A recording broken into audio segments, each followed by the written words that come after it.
Hey everyone, this is Aaron Cole from Motor Authority.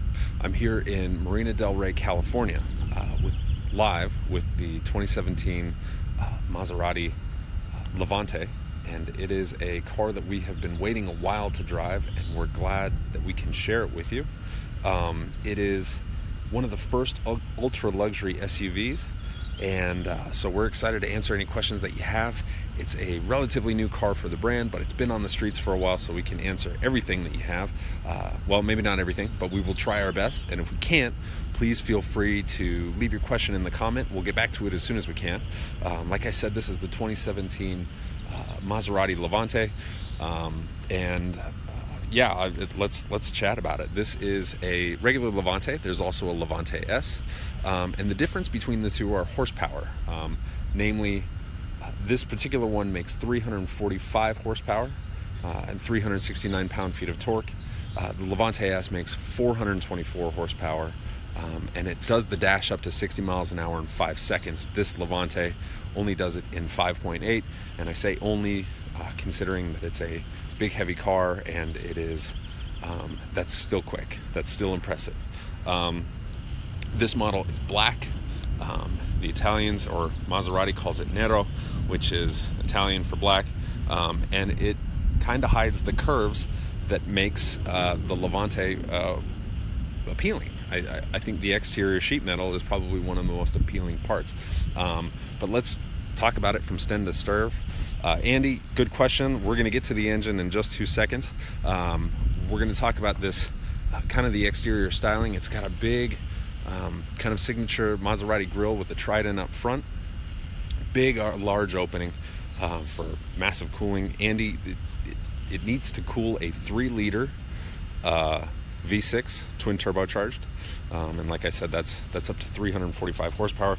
What's really interesting is the block.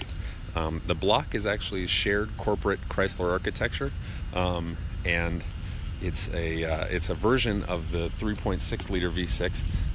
It's shipped to Italy from Troy, Michigan, and then from there Maserati kind of does what they need to do with it. So it's really not shared with Chrysler, but it starts life as a Chrysler, which I thought was pretty interesting. We're going to talk about kind of the really aggressive kind of presence that it has, and it comes from these really deep stamps, and the hood is really aggressive. It almost looks kind of Jag F-type. It's really deep. Like I said, this black kind of hides it more than it looks. Nika is saying this is Infinity FX. You're right, it has a low slung kind of aggressive stance. Infinity called it the Bionic Cheetah when it came out, which some people thought was funny, including yours truly. But I think that the Maserati kind of pronounces itself maybe a little bit better than that does, or it could be that just the Infinity has been around for quite a while now, so we're pretty used to that. It kind of goes over the shoulders here. Andy's asking, is it front-wheel drive or all-wheel drive on the drivetrain? It is all-wheel drive, and we'll kind of talk about its off-road credibility here in a second. We've been driving it this morning, and so we can kind of confidently say around here in Southern California, it acts just like a Maserati. It has the presence. This character line across the side, again, it's hidden in this black, but it's actually fairly well pronounced, and it reaches back into these kind of big wide haunches, and that's something that I think Maserati has done very well in profile. It looks very sleek, and when you look down the sides and the 3/4, it still has the same shape. It's just really organic. It's a good look, and it's something that I think has grown on me since I saw it first. I don't remember exactly when I saw it first, but I believe it was LA, but I could be wrong on that, so feel free to correct me in the comments. Around back here, you get the big quad tailpipes. Like I said, this is a Levante Maserati badge, which is probably one of the most important things on the car, because this is the first kind of ultra luxury SUV, or I guess you could say that Porsche kind of started the whole trend, but it will soon be crowded by a Lamborghini, Rolls-Royce, BMW has a big SUV in the works. So Maserati was kind of first to the ballgame. And one of the things that surprised me when it first came out was the price. I think it's fair to say that it looks more expensive than it actually is, and that's probably pretty good if you're in the market. The Maserati starts at $72,600. This model is $84,600. How it gets there is red brake calipers, 20-inch wheels. There's a surround view camera system, a Lusso package, which is a luxury package, and we'll talk about the interior, and I'll show you the interior in a minute. Somebody said, I'll give you 45 grand. 45 grand probably won't buy you this car. I happen to know that used prices are somewhere hovering in the 60,000 range. So considering that it starts at 72 and the only ones on the market now are in the 60s, it hasn't sunk like Maseratis have in a while. Andy, the rear bumper looks amazing. It actually does. I think the exterior of this car is very well done. The interior, let's show you inside. Open the door here. It's this kind of medium range brown leather. It's not light, it's not dark. It's an interesting color. It's called Cuoio, which is Italian for leather, which I thought was kind of interesting. There's two words in Italian for leather. One of them is pele, and the other one's Cuoio. And so the leather is called the colored leather, which I thought was interesting. It was an interesting choice of words, but I might be wrong on that. Feel free to correct me. So here we go. This is the interior. How does it compare to the Alfa Romeo Stelvio? Lauren is asking. Lauren, that's a great question. We haven't had a chance to drive the Stelvio, and we will shortly, I believe within a month. So we will be sure to tell you exactly how it compares to the Stelvio when we do drive that car. Let's go ahead and start it up. As you can see, there's some common switchgear between the Maserati Levante and some Dodge vehicles, namely the turning stock, the start button. We'll start it up. You got the big steering wheel here, the Trident. Justin is asking 0 to 60 for the Levante. This model is 5.8 seconds. The Levante S is 5 seconds even. Here's the infotainment, touch control plus. Anybody who's used Uconnect in the last few years will instantly recognize this system because it's kind of a corporate system. So this has the Harman Kardon premium radio, which sounds very good, sounds very nice. Obviously you pay for it, so it should. We'll go ahead and cycle through these. You can see this. There's a lot in common with other Chrysler vehicles, and you know, it's I would say that there's nothing like this is in the Chrysler portfolio, so it can't be badge engineered, but it is a lot of common parts, including the center screen that is on several other Dodge vehicles.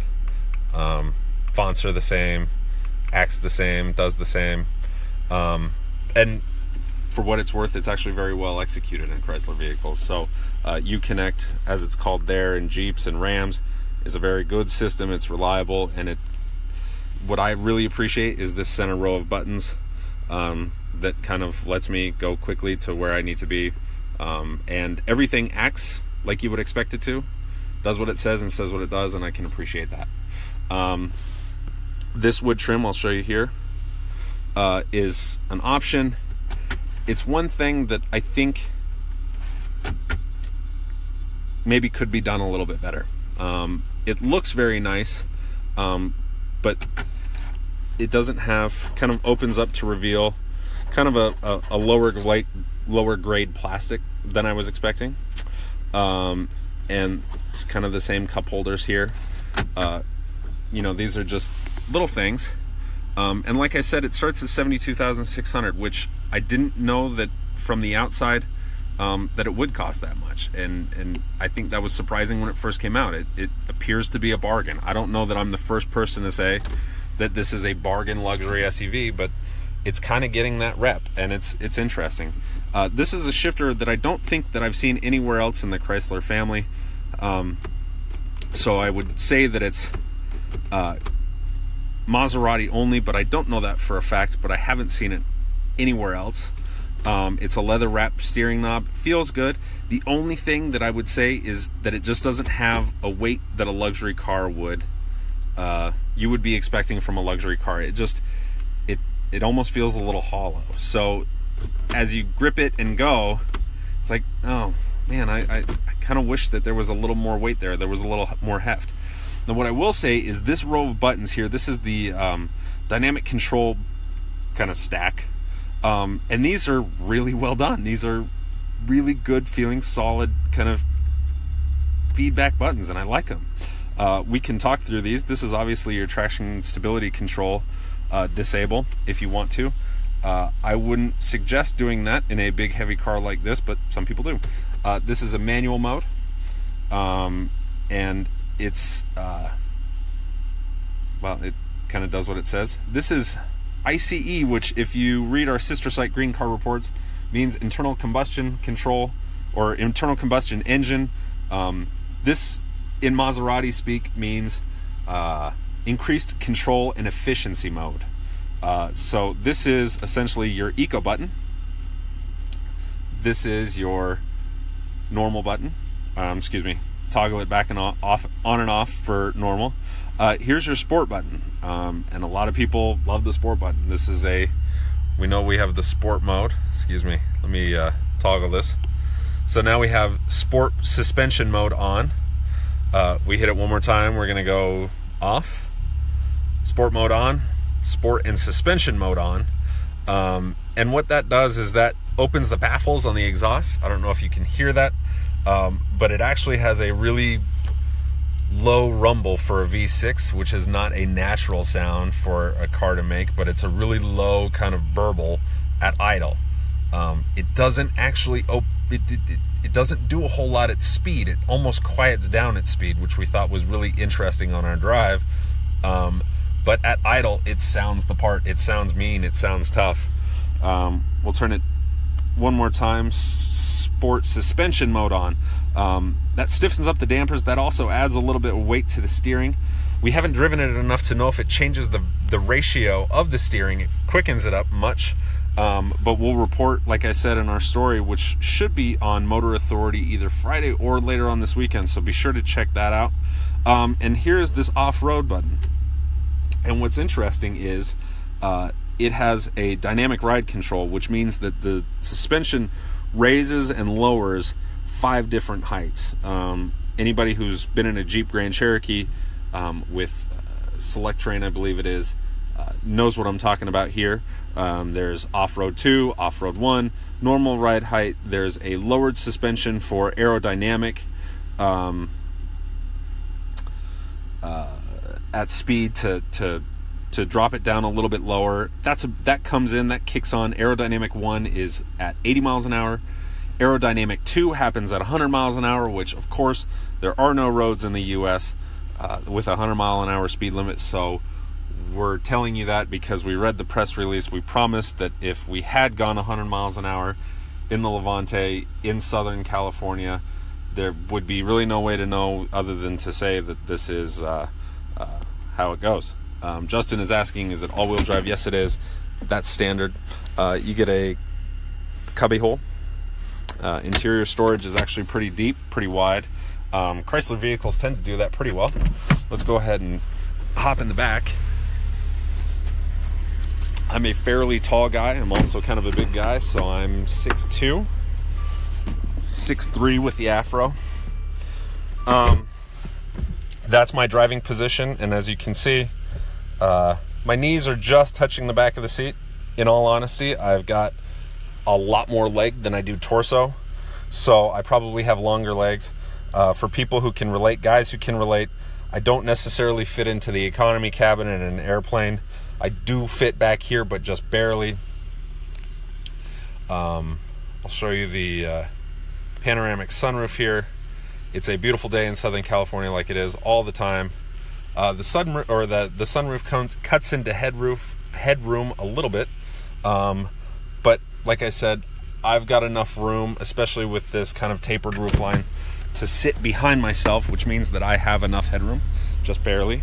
better than a lot of other sleeker SUV coupes. Where is the speaker on the passenger side? I'm not entirely sure, Andy, what you mean by speaker, but if you're asking where they are in the doors, I can show you that real quick.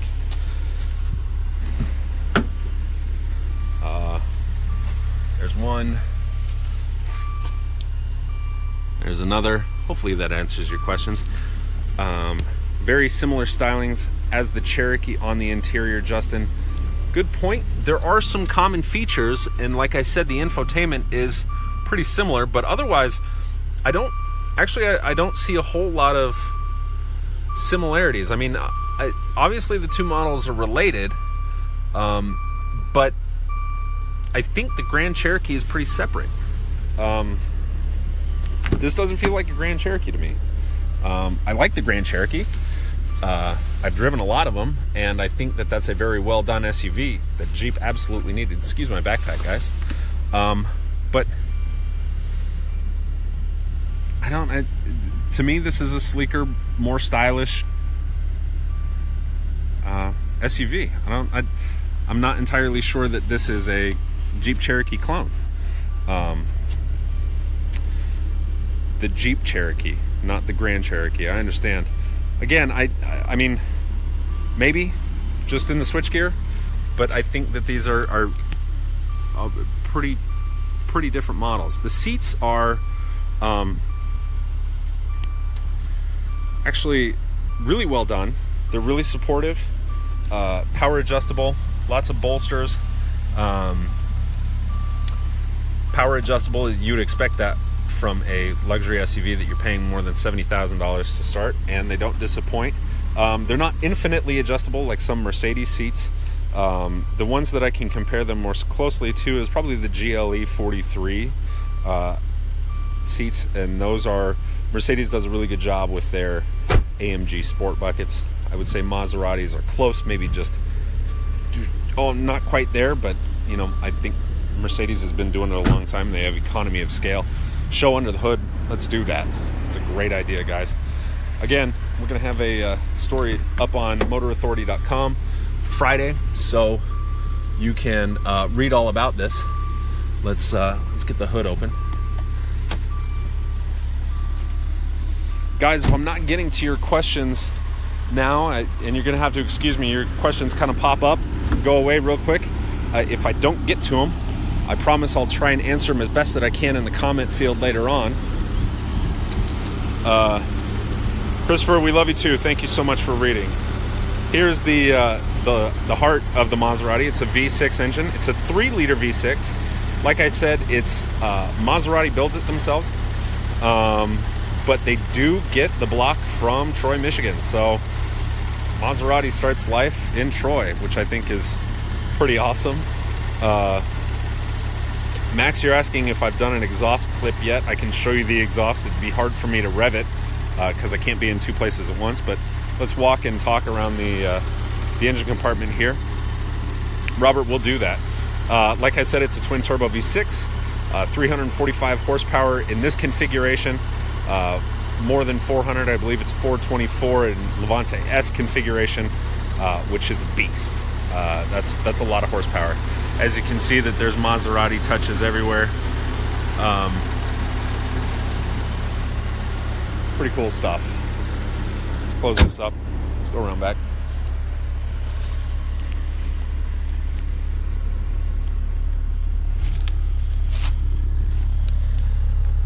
We've got quad-tipped exhaust ports here, there. I don't know if this is coming through.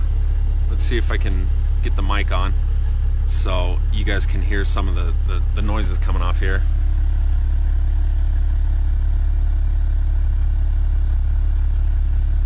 Chris, I wish I could rev it for you guys. Unfortunately, I can't be in two places at the same time. I will say that I'll stop short of using the word quiet because it's not quiet. When you put it in sport mode, the baffles open up and it sounds amazing at idle.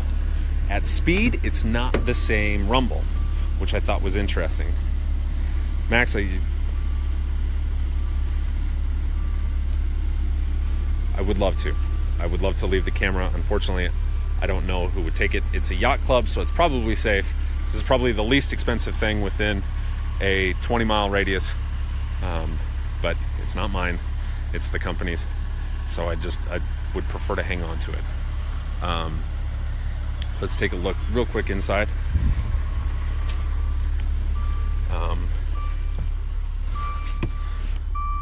Let's take a look down here.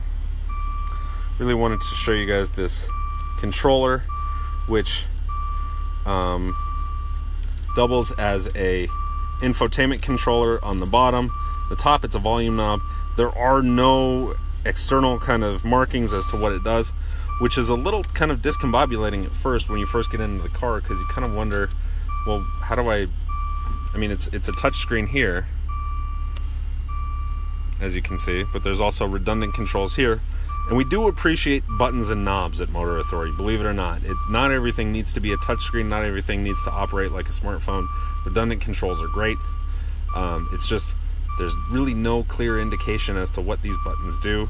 This is a kind of a multi-function button that brings up different menus depending on where you are.